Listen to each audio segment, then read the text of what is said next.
Serial killer. Early life.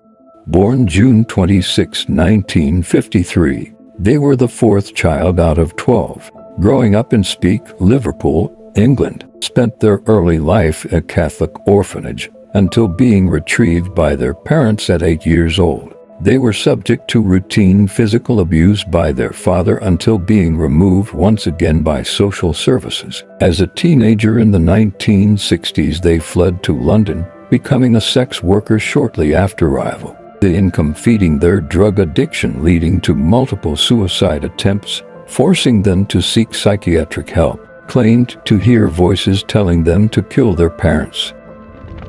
Initial crime. 1974, they formed a relationship with an older wealthy man that funded and allowed the drug abuse. During one of their visits, the older man allegedly showed pictures of them abusing a child, causing the killer to lash out and strangle the man. Unsure if the man was dead or just unconscious, they went mad, stabbing the man repeatedly, finishing him off with a final blow to the head with a hammer. Feeling as though they would be perceived a hero for taking out a predator, after the courts reviewed a psychological assessment and the upbringing filled with physical, sexual, and mental abuse, they were found to be unfit to stand trial. They were sent to Broadmoor Hospital for the criminally insane for life. Second incident, Broadmoor Hospital. In 1977, they met a fellow patient who was there for assay of a minor. Working with a partner, they grabbed this patient and locked themselves in a room together. With nurses witnessing from outside the barricaded room, they bound and tortured their fellow patient. After 9 hours, they finally decided to end the torture by strangling the man to death and holding his body up for the nurses to see. Once able to enter the room, the victim was found to have a cracked open skull, a piece of his brain missing. A weapon made from a spoon was wedged inside. Nurses speculated they had eaten a piece of the victim. However, the autopsy revealed it was stabbed through the victim's ear.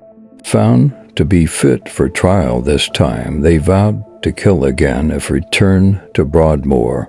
They were given life without parole and transferred to Wakefield Penitentiary. Third incident, Wakefield Penitentiary.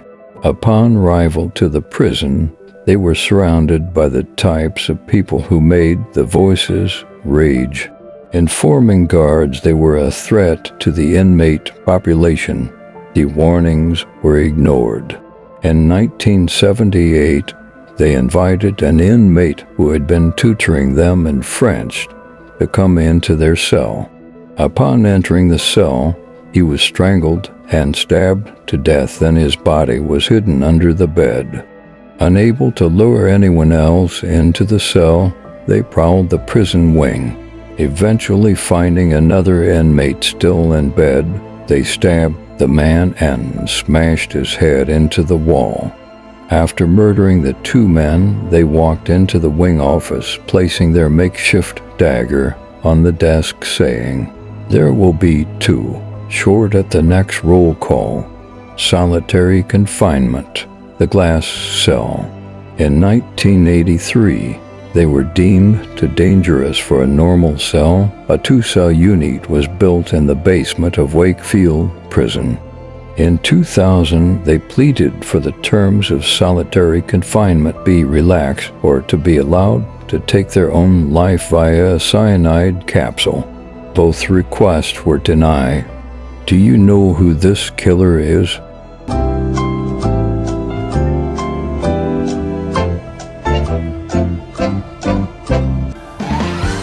Robert Maudsley, Hannibal the Cannibal.